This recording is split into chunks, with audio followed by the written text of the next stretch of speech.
Hi, good morning, everyone. It's great to have the web series once again. So today it's very exciting. I'm just gonna have a quick introduction of myself. My name is Jeffrey. I'm part of the Homage team that is in charge of the northern part of Malaysia, and I'm based in Penang. So takeho, japaboy. Right, and today with us we have a Langloi with us. Her name is Miss Gina Kui, and she is from City Wellness Pharmacy. And let me just give a quick introduction of Gina, who she is, and where she's from, so that we all know like who we are hearing from today. And so Gina Kui is a registered and practicing pharmacist in Malaysia for the past 20 years. And she is the founder of City Wellness Pharmacy in Penang since 2007. And Gina has also obtained a Bachelor of Pharmacy degree from Curtin University in Australia back in 2001. And later, she also obtained a graduate certificate in evidence-based complementary medicine in University of Queensland back in 2003. And she's also an integrative nutrition health coach. Wow. And that's where she graduated from Institute of Integrative Nutrition, New York in 2016. Wow, you have a lot in your belt, Gina. And currently Gina is also the chairman of Malaysian Pharmacy Society of Penang. She's also the industry and community advisory panel, in short, ICAP for USM, University Science Malaysia. So let's put our hands together to welcome Gina. Hi, good morning, Jeffrey. Good morning, Hi, good everyone. morning. Yeah, thank you, Homage, for the invitation today to share about the management of diabetes in terms of medication and lifestyle changes from a perspective of a community pharmacist. So I'm actually a current practitioner, still a community pharmacist in my own pharmacy in Penang. So I'm glad to be sharing some of my experience, maybe some stories. We try to have more interaction during this session so that our viewers can understand what is diabetes better. I know that everyone is anxious about the lockdown coming up, FMCO, right? Correct. So I know COVID cases is increasing. I know COVID is always a hot topic, but Exactly. today we wanted to share, diabetes management. I know that a lot of people are unable to go to hospital, and all that. You can do it at home, so that we hope to share some tips today. Yeah. Yeah, and I think diabetes is also one of the topic where, because nowadays we keep talking about COVID, right? And then we kind of like overlook the other diseases, which is equally lethal as well. So as far as I know, diabetes is very much related to obesity, and I think Malaysia is one of the most obese country for the past many years. So that is where we want to really visit this topic again on what is diabetes, and then and how does it affect us in this case. So I mean, firstly, I want to really ask you, Regina, right? It's like usually when we talk about diabetes, right? So I think about potong kaki, my leg is going to be chopped off from there. So generally, is that a right thing to think this way? Yes. Diabetes is always like other than mental health illness, diabetes is also a taboo, like everyone was so scared. The moment you say, "Oh, do you want to check your blood sugar?" They'll say, "No, I don't want." What if I check and my sugar level just rise and I have diabetes? I cannot accept that because they probably have heard many stories about their own family members or any friends get amputated. The amputation is the thing that get people in their mind. Yes, so it's like it's not like you cut your nail will grow back. It's like once you cut your leg off, then your leg won't grow back. That's the thing. Right? Yeah, so that's why it's something that we really have to be mindful of. I think Gina, you have some visuals to share with us on that. I think that will help us to better visualize what we are trying to story today. Yes. Yeah. Let me share my screen now. Yeah. Yes. Just thank you. One. Yes.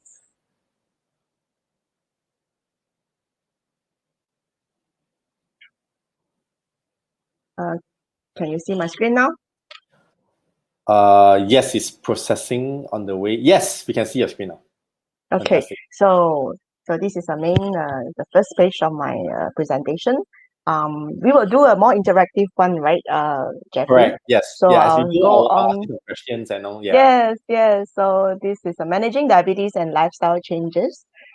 Sharing from the perspective of a community pharmacist, as Jeffrey introduction kind introduction just now, yes, I've been a practicing pharmacist for the past 20 years. So I'm still one. So I have very passionate of my job, as a community pharmacist, I would say my profession. And diabetes is actually in my heart. I have many clients who are diabetes, and I always talk about, how do you manage it? Because diabetes may come and look for you one day, but just fret not lah, because diabetes can be managed. Okay, so I'm sure just now we mentioned about what is diabetes in your mind, all right? And some may be thinking of is it like insulin jab? Okay, people will be so worried. Diabetes means insulin. Insulin means that, oh no, you're gonna jab me for the rest of my life. I don't want this kind of lifestyle. I don't want this kind of thing. So how about this? Diabetes means I have to swallow a lot of pills. So I don't want to swallow pills because I'm the person who against swallowing any pills. I will wait and see. So that I may not get diabetes. Maybe I just had some very sweet things yesterday. Because MCO I just had a lot of sweet things. But upon checking later, we'll share on the checking part. But diabetes is coming. You see, there are many ways of checking, right? Right. Thirdly is amputation without legs. I think this is the thing that come into people's mind that, oh, diabetes means I'll get my leg amputated. I don't want to get into that even, right? Correct. So Gina, when we talk about diabetes, then very often we hear about, oh, there's actually type 1 and type 2. So maybe we can just visit this topic about, so what is really type 1 diabetes that often we talk about? Okay, I think when people talk about diabetes, people may not aware what is type 1 and type 2. In fact, there are two types of diabetes we will be talking about, all right? The first one is definitely type 1 diabetes, and you probably have heard about it, okay? Some of your family members and all that may have already type 1 diabetes, and tell you the truth, diabetes type 1 normally can happen in children, like children may get it more often. This is just a statistic shared lah.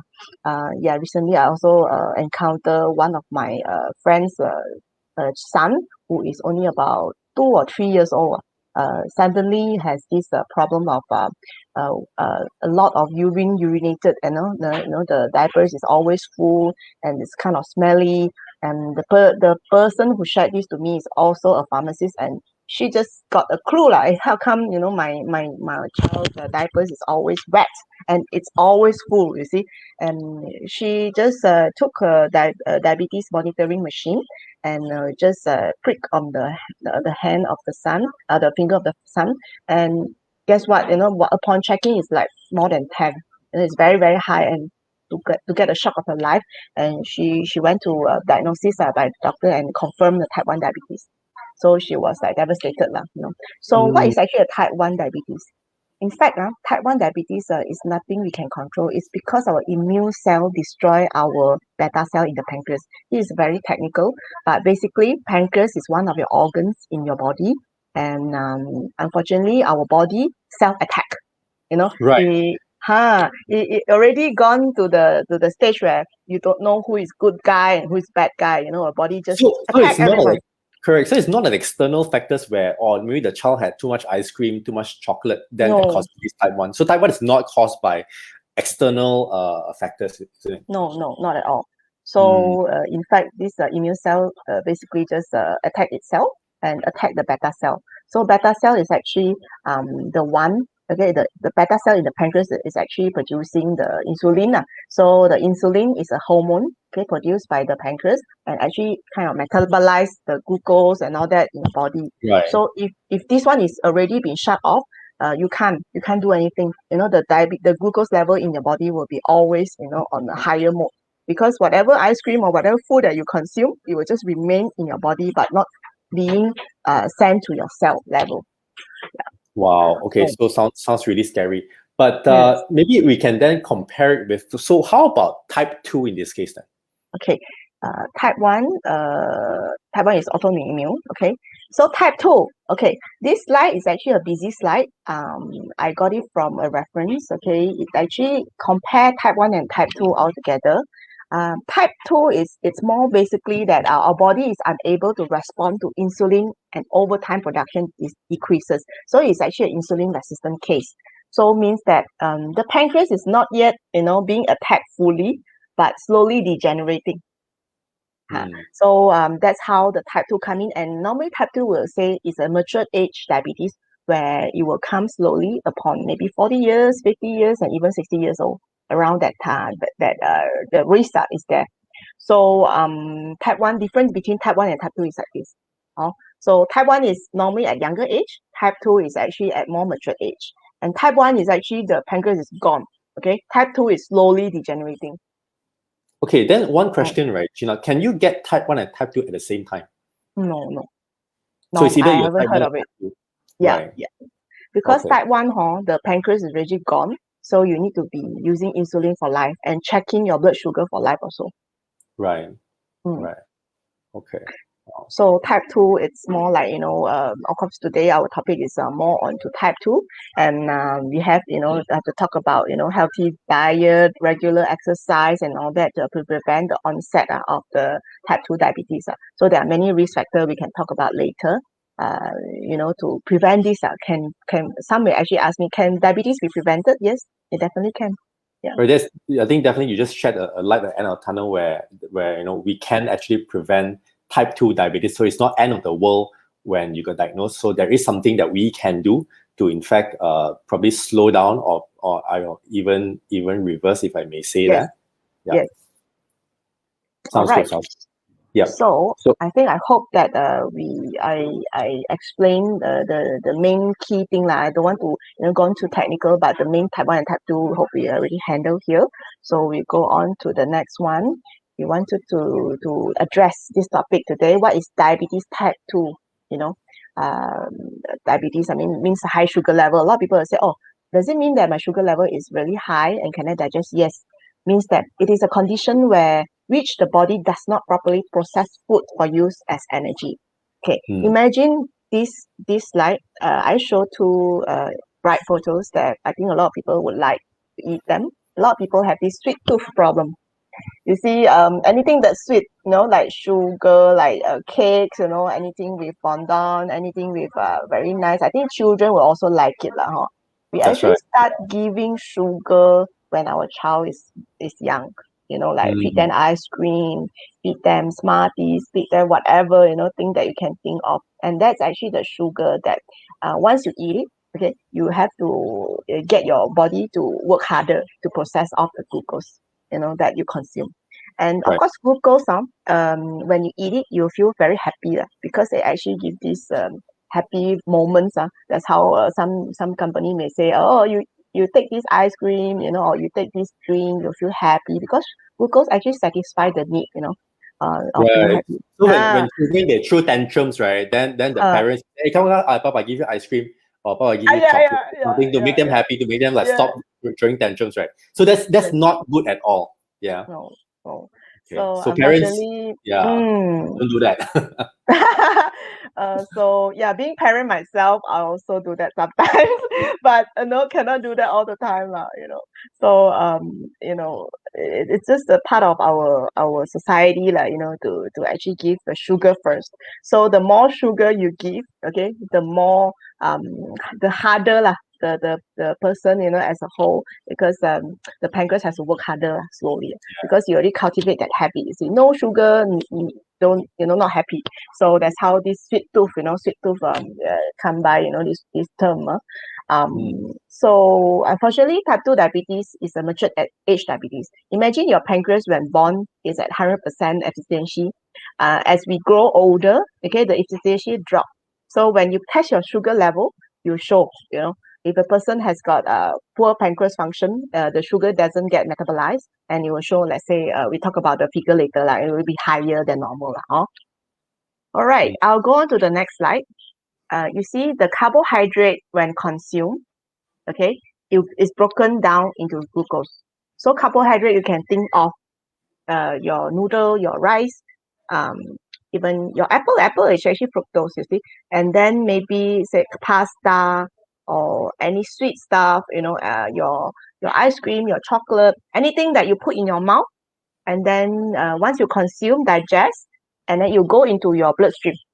Yep. Okay, this is how it works. And then after it got into bloodstream, blood glucose increases, the insulin start to come already. It start to do the work. The pancreas is doing the work. So the insulin will actually bind to the cell, and the insulin unlock the cell, and the glucose enter into your body system to be used for energy. So that's how the whole process works inside our body. Every moment, every second, the moment you eat something. Okay, so that's how it's become like that. Then this is another chart. It's more technical, but this is more into like science. Maybe when you study science, you tell you the glucose, insulin go into that. You have this receptor, and once the receptor is on, the good insulin, insulin receptor is on, glucose will go into that. So if the type 2 diabetes come by, this does not happen, you see. The first diagram on the top, it will show this is a healthy one. So the type 2 come in, you see more glucose is outside the cell. That's how one of the symptoms of diabetes is suddenly you see the person lose weight. Lose weight? Losing weight. Why? Because the glucose is not entering your cell. It's not feeding your cell. It's always in your, it's not entering your bloodstream, It's in your bloodstream, but it doesn't enter into your cell. So the cell is actually always hungry because there's no insulin to come by and work, You get what I mean? Yes, so the cell fail to respond to insulin properly. So very common, one of the symptoms of being a diabetic is you can see the person suddenly lose weight a lot because the body is hungry. It doesn't mean that your glucose is a lot means you don't have to eat, But in fact, this is a situation where the pancreas is not functioning well already. Sounds very sad. Yep. Okay. It's a bit technical, but it's basically just an abnormal situation. Yep. The body, the food that you eat doesn't get into your cell. The cell is the smallest unit of your body. So when the cell is not fed properly, then you get your body system is on haywire mode. No, so that's very good information down there, right? It's like when we take in sugar. See, it's interesting to find out that if someone is kind of like having a symptom of a diabetic, right? That means you mentioned that they could be losing weight because their cell is not able to absorb the glucose. That means they are constantly hungry. As a result, they lose weight, right? So in this case, my question is that then the blood sugar will probably be high because the glucose is remaining at the bloodstream. Is that right? Yes, correct. So in this case, then it's good to also get an idea of how much sugar is contained in our blood at this point of time, right? So can we actually measure that? How can we do that? Yes, definitely, yes. Now we go to the next one. How can I measure my blood glucose at home? And what are the ordinary signs to look out for? Then the next question. So I think you probably have heard about blood sugar machine monitoring system, I call it. Yep. There are many brands in the market in the pharmacy setting, or even you go to hospital, the doctor may give you one also in the government hospital setting. And then this is how it looked like. And the moment you prick your finger on you see the diagram on the right, of course you need a lensing device. You prick your finger and you the strip will actually absorb the sugar into the machine and it will show a figure. So any time of the day, let's say I would say two mode. One is on fasting mode, means that you fast for 10 hours, then the moment you prick your finger, and then you will see the sugar level. Okay. If it's less than 6.1 means you're healthy. Right. You don't have any diabetes problem. If it's more than 6.1, let's say to 7, you may have insulin resistance. Right. If it's so this is after 10 hours of fasting. Yes, correct. Normally, I'll say 10 hours. Some people may feel that, I need to fast longer. Actually, no need one. About 10 hours is fine. The moment you finish the last bite of your food, and let's say 7 o'clock you eat, 8 o'clock you finish your food. The moment 8 o'clock to the next morning, maybe about 6 o'clock you can check already. Right. Okay. So if after these 10 hours upon fasting and it's 6.1 or below, then you're safe. Okay. If above that, then you have to be very careful, right? Another mode you can check is 2 hours after your food. For example, you wake up first thing in the morning, you check 10 hours fasting, and you may drag until 8 o'clock, 6 o'clock, you check your fasting glucose level. 8 o'clock, just before your breakfast, you can check one time. And after your breakfast, 8 o'clock, let's say 8:30, you finish your food. 8:30 to 10:30, 10:30 you check. And supposedly it shouldn't be more than 7.8. So this is to see how well our body absorb the sugar into Yes. the If cell, your right? pancreas is working, if your Well, pancreas is the insulin is working properly, the beta cell is working properly. So if it's working properly, then your sugar level should be lower lah. Means that your sugar that you consume already gone into your cell. It doesn't remain in your bloodstream.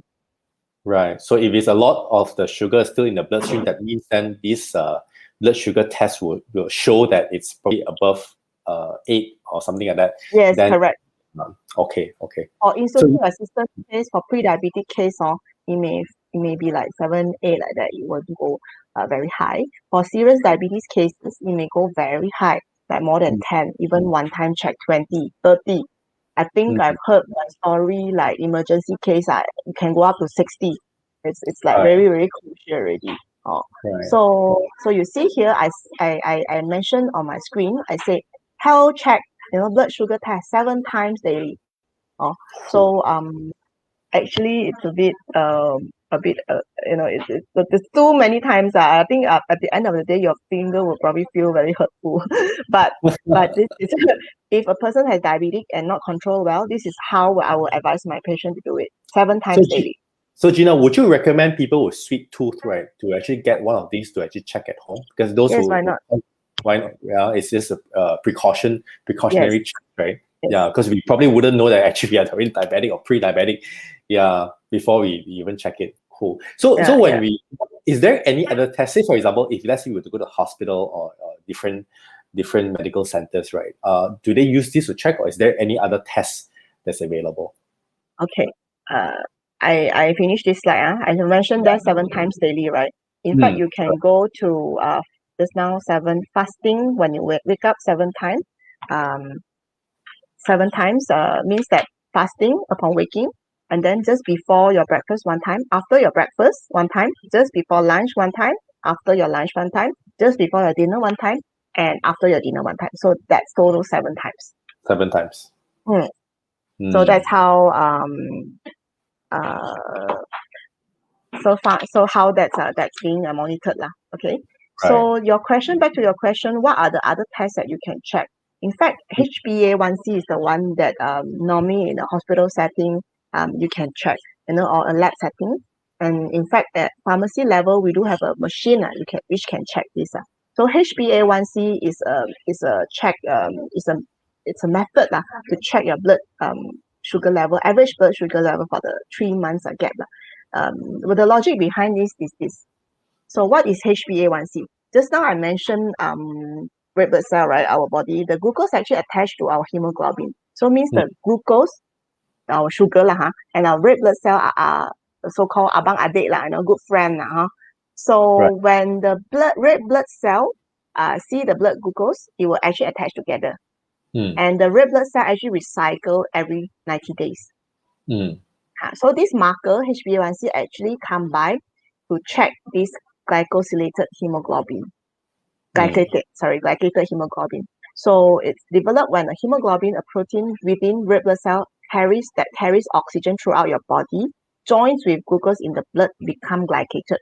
So by measuring glycated hemoglobin, that is HbA1c, means average blood sugar for the past 3 months, it will actually give you a idea of how your sugar level is being monitored. So normally this is being measured in percentage wise. So it should be less than 6%. I see. So the take home figure always is whenever we do this test, we should be mindful that it should be below 6%. Yes, Right. correct. Got it. So let's Mm-hmm. let's zoom out a little bit, right? On so usually when we talk about type 2 diabetes, right? So what are the symptoms that we should be paying attention in this case? Yes. So next topic we don't want to talk about is what are the diabetes symptoms. So I think just now I mentioned about sudden weight loss. So if you unintentionally losing weight means that you are not like restricting your diet, you're going for a full exercise or on a weight loss program, but you suddenly just weight loss. Then people will say, wow, you suddenly weight loss, good lah. But inside your heart, you're like, I don't think so. And then upon checking, first thing you have to get into your mind is to check your blood sugar level. Let's say upon checking is more than 6.1 means that you either pre-diabetic or even more worse. I don't have to see the figures. So that's the common one. Go back to, you see this, there are 10 symptoms here. The one on the top left is always tired. No matter how many hours you sleep, also being very tired. Okay, and frequent urination. Just now I quote an example of the type 1 diabetes of the child always, with wet diapers. Very commonly for adults also the same. Unintentionally, you always have to go toilet, for some reason. And the third one is sudden weight loss. The fourth one is wound that won't heal. A lot of times when I have my client, they will come in and say that, oh, my wound heal very fast. I don't think I have diabetes. Because the moment they have a wound, somewhere in odd place, especially on the feet and all that, I ask them, the first question I ask them, do you have a diabetes? They'll say, no, I don't have. My wound heal very fast. But yes, in many ways, it means that if you heal fast, your diabetes risk is lower. But no harm checking, like if you have a wound that doesn't heal. And the fifth one is actually sexual problem. Male or female may not have, they wouldn't have interest in sexual, in sexual wise, sexual. This is a serious problem, I say. Yeah, it's a really serious problem. Maybe ED will be the problem, erectile dysfunction and all that. That's another topic. Then you go down, okay, always hungry. Oh, food is always like, no matter how much I eat, I'm always hungry, that one. Yeah, this is interesting. Why is always hungry being a symptom for diabetes though? Because your cell doesn't get the food. Whatever food that you eat doesn't go into your cell, Okay, so you have always had this desire to eat more, but the more you eat, yes, a little bit just goes into your cell, so you won't, your cell won't get fat like that in that case. Yes. So your cell is always hungry. Okay. Then blurry vision, because diabetes has got a lot of complication. Means that you will actually gone into the eye. The eye has got the the blood glucose doesn't go into the cell and actually affect one of your organs, and eye is one of them. Okay, that's how some they have the symptoms of blurry vision. Not because you have short-sightedness or long-sightedness, it just doesn't go away even though you wear, your specs and all that. Yeah. This is good information. Yeah. And then the next one is actually numb or tingling hands or feet. This is very common because it will affect the circulation of your lower body. Right. Okay. Another one is always thirsty. One of the symptoms. Always thirsty and always going to the toilet for urination.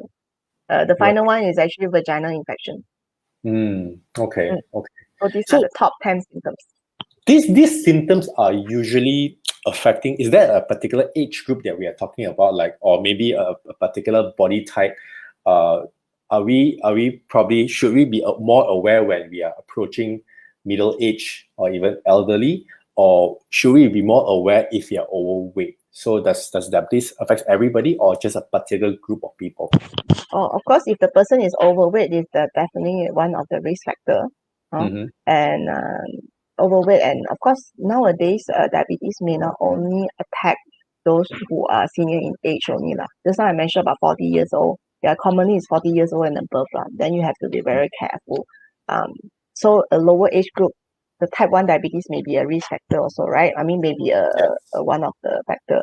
And those that really you see them always on coke, doesn't drink any normal water, doesn't drink any just common mineral water or anything like that, always on coke or any drink. They said that the water is tasteless, though they like something that's has some sugar in the drink so that they will drink. Be careful, you're always feeding glucose into your body system only. Right. Yeah, so the bloodstream is always full of glucose. Yeah, I have people who are very young in age. Sometimes I see them, they come in and test. Then I ask them the same question. Oh, are you a diabetic? They'll say no, but I have history of diabetes.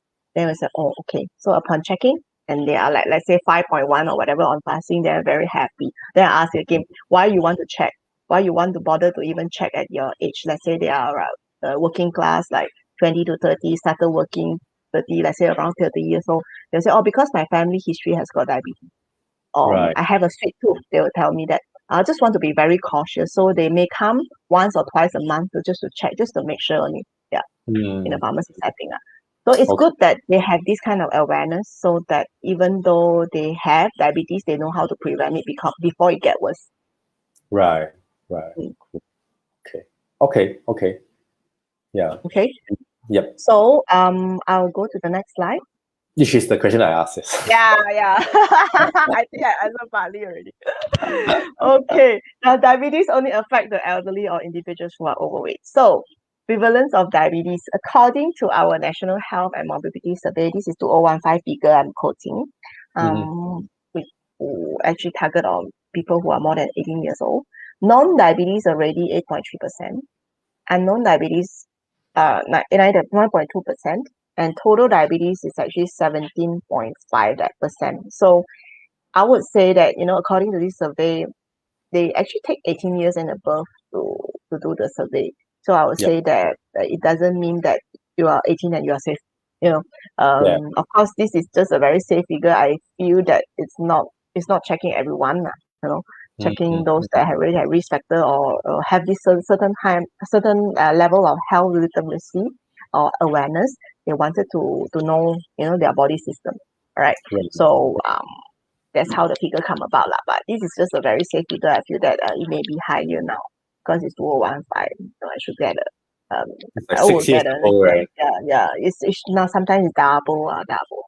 Okay. So what are the causes?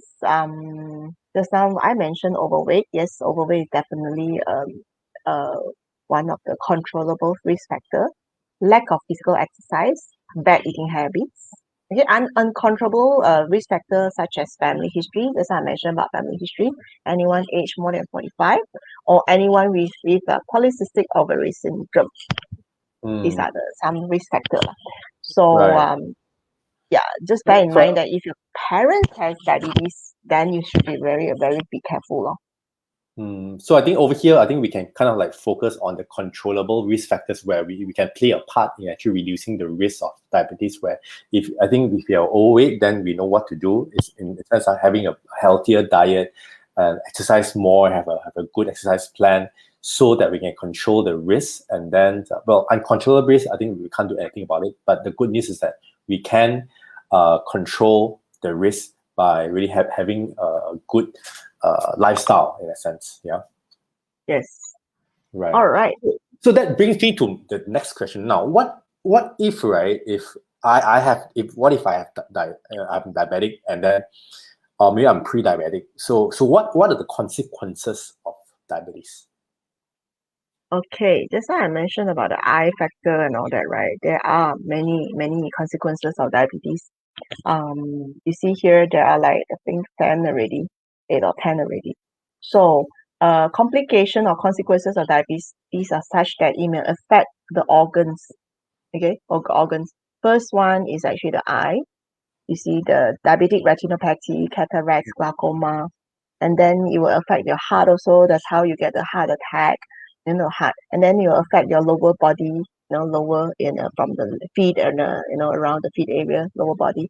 So peripheral arteries disease, and Right. some they have numbing, peripheral neuropathy, and you can see diabetic foot is also listed, one of the feet, and also your diabetic nephropathy is actually your kidneys. So Top to normally, toe, this one basically. It affects top to toe. Yes, correct. Everything, every organ, Everything. because it's a whole bloodstream. What? Yeah. Yeah, the glucose level is actually in your bloodstream. So, um, that's how diabetes may lead to other issues. So those that already have diabetes, normally we will advise them on how to manage. Otherwise, stroke is usually very common. Stroke. Yeah. Okay. All right. So just now I mentioned about diabetic foot. I just want to share on diabetic foot and also another one on the eye, because these are the two common ones. So I think just now we mentioned about amputation, the first slide. Why it gone too bad? Because for diabetic cases, they won't feel anything on their feet. They may have corn, calluses. They may accidentally step on something. I do have patients who accidentally step on something, but they are not aware. There is a loss of And sense already. sense of pain. They don't have any pain, they don't even feel that it's painful. That's the worst part lah. So they don't feel even they're painful, and let's say they have corn or calluses, that means that they very hard, form very hard skin and all that on the beneath, the foot, and they don't even feel it. Not until one day someone just, or maybe it's he or her caregiver saw the foot become like that, the photo on the lab. I think it's a bit too late. Wow. And then on the photo on the right is already like, the cells and all that are already, I think Dead. cannot do already. All black in color, and that's being amputated lah. So that's the worst part lah, because to have this, the blood sugar level may be easily 20 and above. I have cases where they are 20 and above, and still they said they won't want to control their food. They're still very easygoing. They don't care attitude. Say, "I'll die faster," But the thing is, diabetic, it's a chronic disease, you see, and it doesn't mean that you want to die tomorrow. Then you will die tomorrow, kind of thing. It's just torturing. Yeah. So that's how management of diabetes is very important. You don't want to go until that stage. And if amputation starts, right, then the family, the caregiver will be thinking like, should I amputate or should I just leave it like that? Yeah. Imagine it's very drastic, when you do amputation. Today you have your feet nicely there, but it's all black. Tomorrow you won't have your feet already. And you will be like thinking, how do I walk? Your life will be different from there. So I will really urge, don't go until the stage, because it's very heartbreaking, especially in terms of caregiver. The family members are more heartbreaking than the patient, because I the can patient. imagine that. Yeah, because the thing is, diabetes management is about self-care. It's about yourself, you see. It's not about other people. Your caregiver is someone to take care of you. But if you as a caregiver doesn't really even take care, then who else? You get me? So diabetes food, when it gone into this stage, definitely you need podiatrists, you need specialists, to really assess the food. You may have ulcer somewhere and all that, and that's where the wound dressing and all will come in. It's actually continuous, it won't stop for wound dressing, wound management part. That's another issue. And if this one doesn't get addressed properly, I've seen cases where maggots will come. That's even worse. Because it's being amputated, and you won't want to amputate, and the whole cell, is like already until that stage. The cell is dead. What other creatures will come? Definitely maggots. You see. So it's horrible. That's horrible, right? Yeah, I have this experience of once one caregiver actually tell me that, I need to buy certain very potent chemical. I said, why you need such potent chemical? I mean, yes, I can help to arrange that, but why do you need that? Then they suddenly share that, the doctor asked me to get it because my mother has already got maggots in the wound. It's like, oh my God, and this is the worst part. So, oh my God, serious, can work or not? Yeah. So this is a bit of story to share on diabetic food. Right. Okay. So the next one is diabetic retinopathy. You see, the blood glucose is all over your body. So eye is the next delicate organ in your body that can be affected drastically. Okay. That's how, if you notice certain advertisement or certain product in the market, they will target on diabetes. Diabetic retinopathy is what you see here. The sunflower has got black patches and blotches and all that. Even though you wear your spectacles, with or without your spectacles, nowadays you have to wear face shield some more.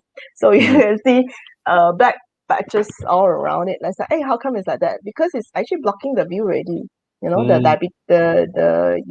blood vessels is already being damaged by the excess blood glucose in your body. Right. So that's how, before you get that worse, you should actually take precaution. First thing is still go back to diabetes management. The glucose level is the key. Right. So until you see this. Correct. So that brings us to the consequences is really bad and severe. So how do we treat diabetes in this case? Okay, treatment. Type 1, type 2, and the side effect. I'll mention some.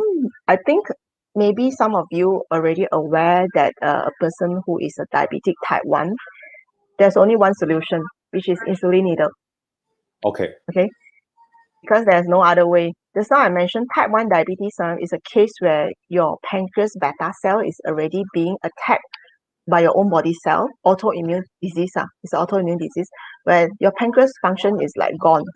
Mm, It's like 0% already. So the Okay. only treatment is actually only insulin. Right. So insulin is the only option. And type 2 diabetes, of course, insulin is the final one. Mm, Normally depends on what is the blood sugar level when you first check.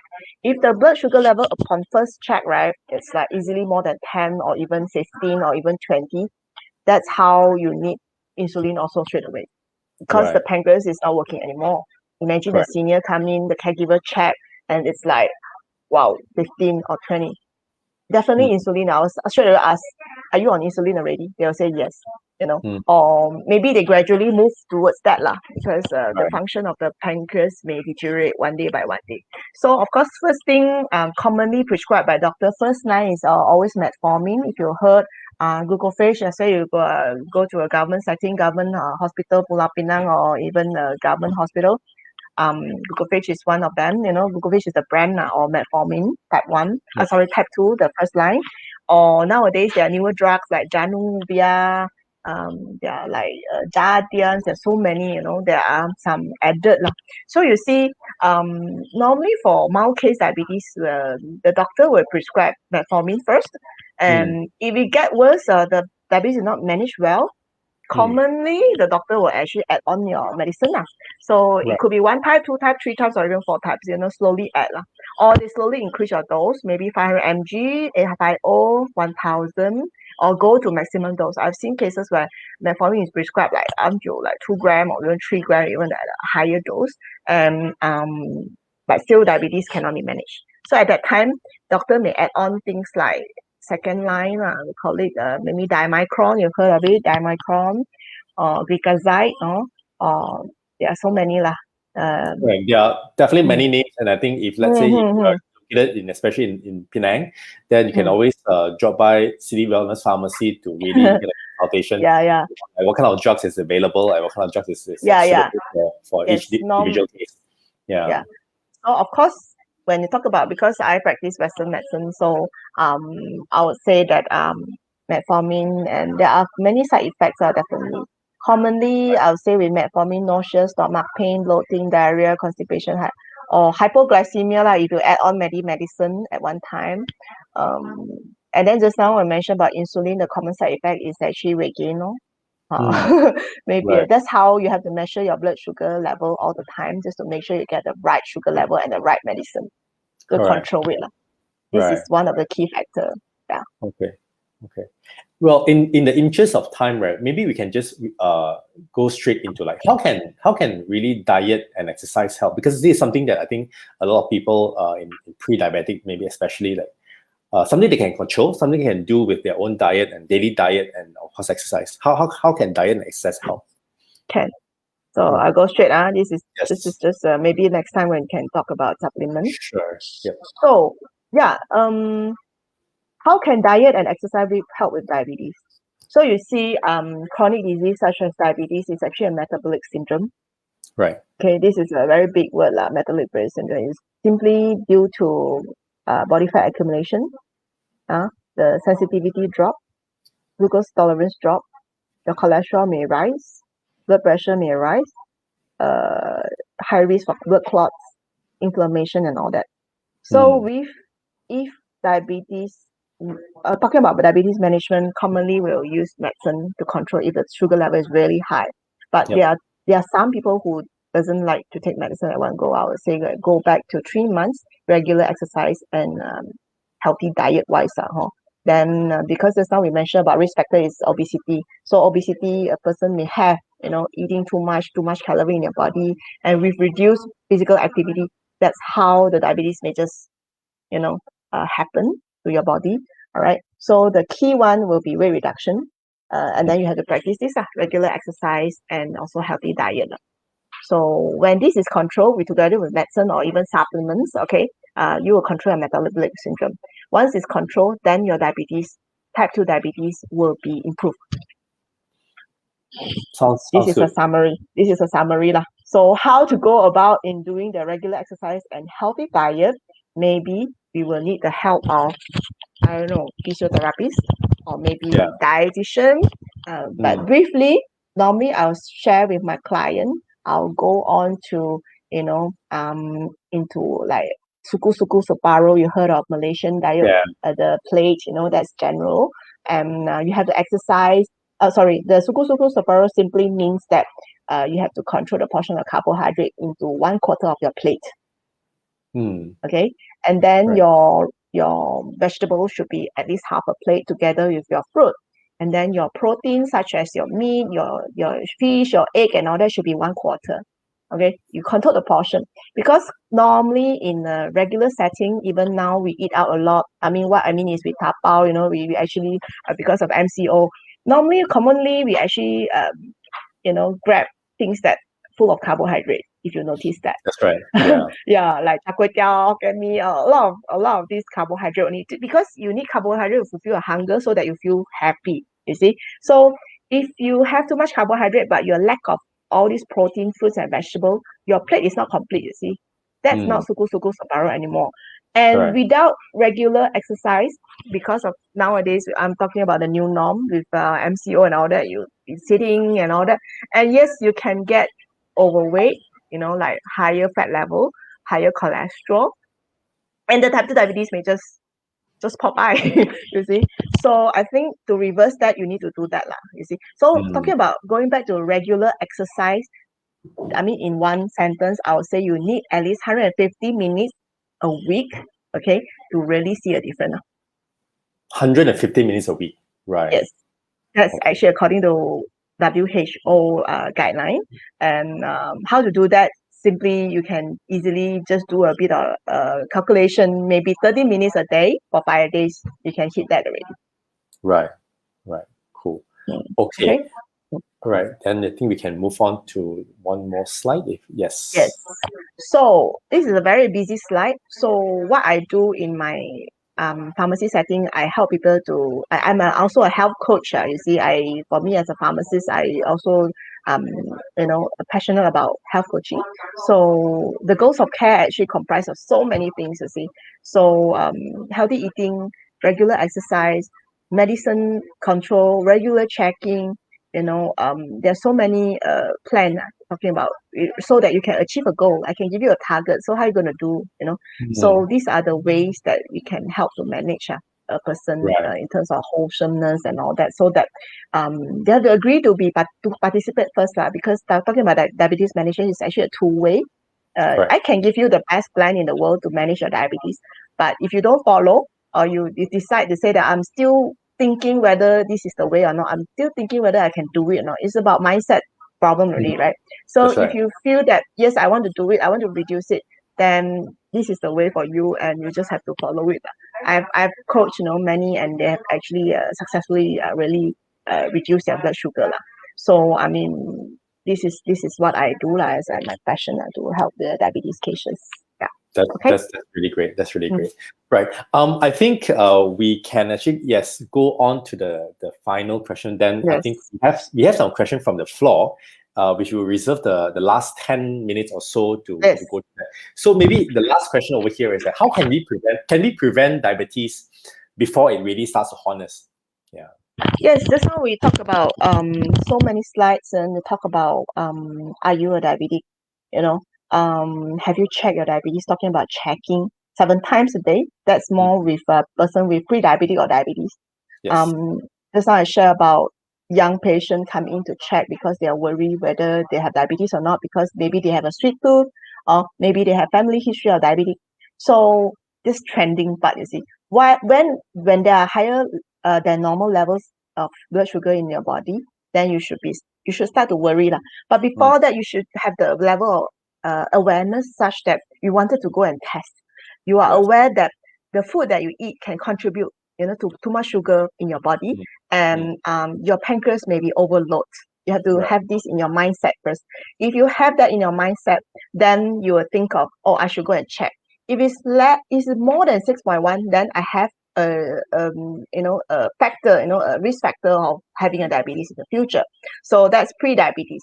So of course, I would say that diabetes is reversible if Good you, news. That's good yeah, news. if you detect early, okay, and you are able to work with yourself and also maybe your doctor, your pharmacist, or your health coach that can help, or even your caregiver, okay, can assist you, to really control your diet, do 150 minutes a week, and check regularly with the medicine control and all that. Even the supplements, all come together.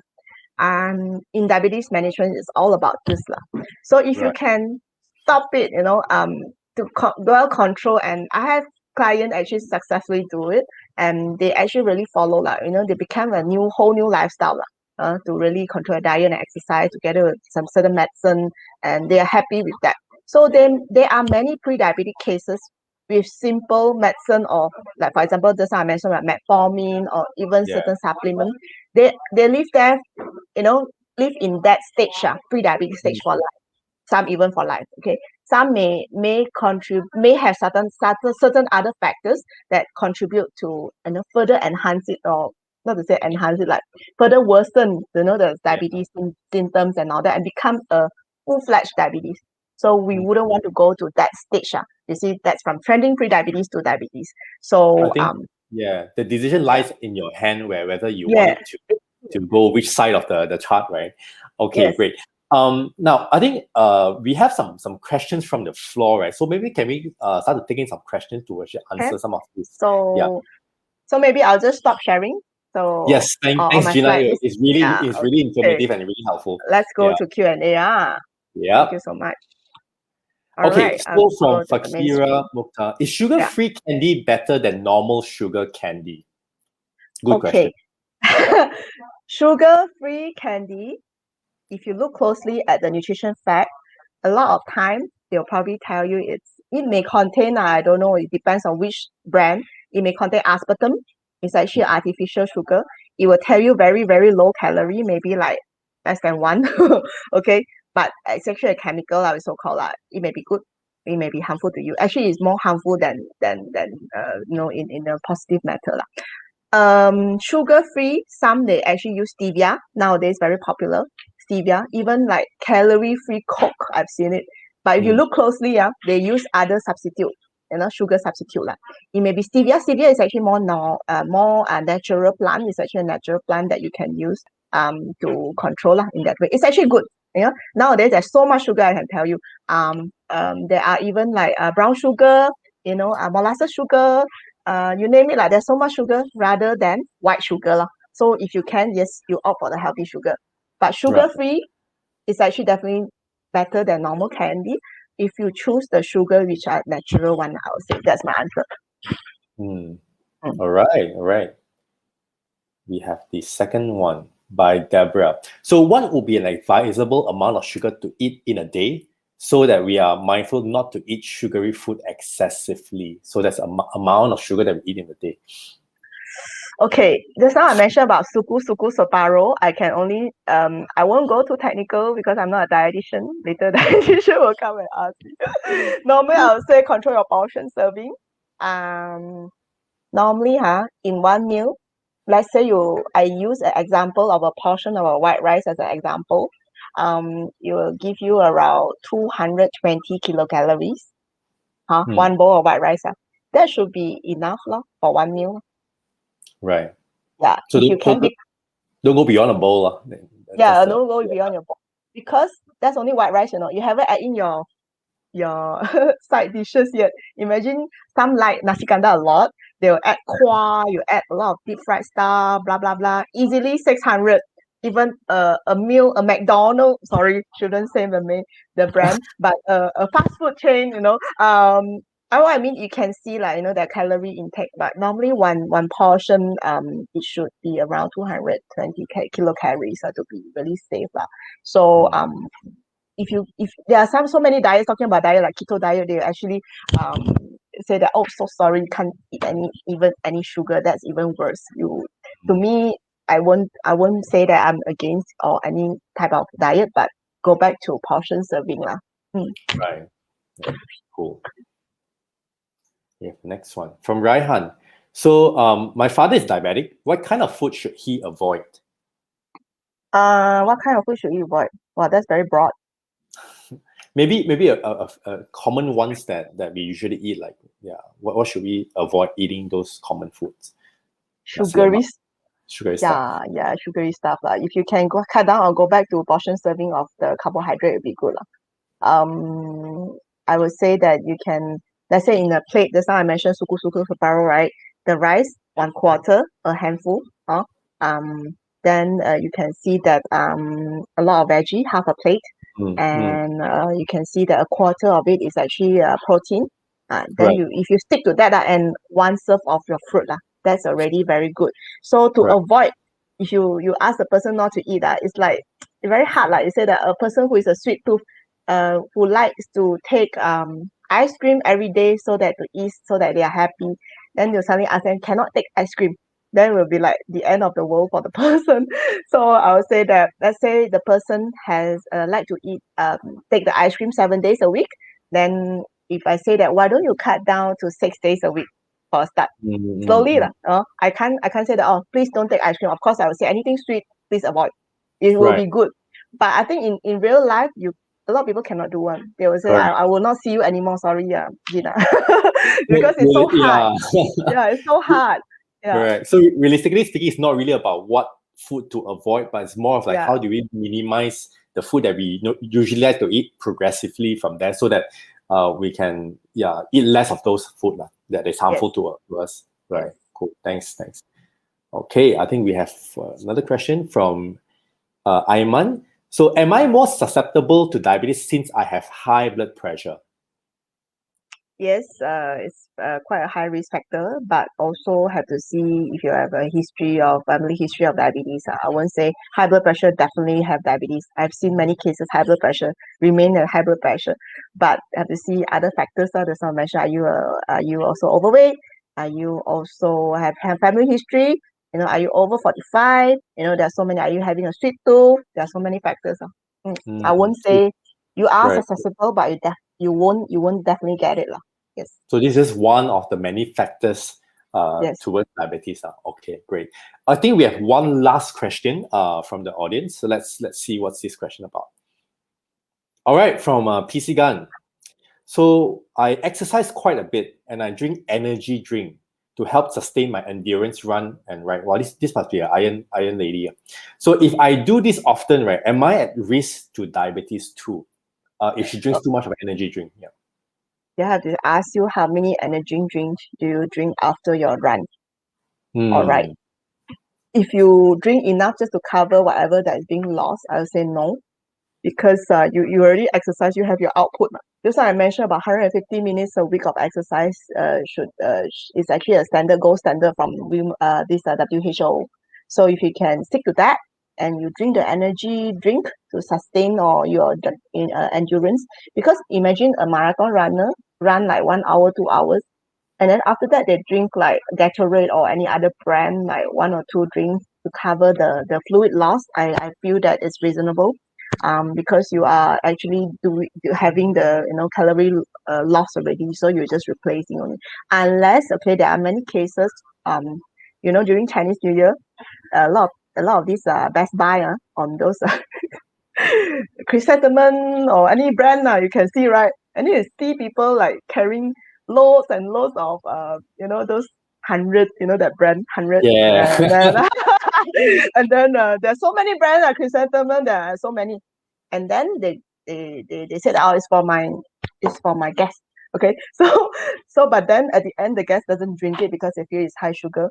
Then at the end they go back to drinking themselves. So they are not marathon runners or anyone. They just simply like to drink anything that's sweet and also salty at the same time. So that one cannot. Right. So that one is high risk for diabetes. The sugar content can be quite high, right, for those. So unless you are replenishing those that is being lost through exercise, then it's fine. But if you're not really a hardcore exercise, you're not an Ironman or things like that, then maybe not, right? Yeah. No. Got it. Yeah. I think we have all the questions. Thank you so much for asking those questions. I hope that you gain better clarity and more information through this sharing. And I think with the interest of time, then we will have to end here. But before that, really want to thank Gina for spending your precious time with us to really share with us and to bring up the awareness of diabetes. So we look forward to the next web series with Homage and so that we can bring more information to all of you. Okay, thank you very much. No Yeah, problem. stay safe. Thank you very much. Thank you very much. Stay safe and have a great weekend. Bye-bye. Yeah, bye-bye.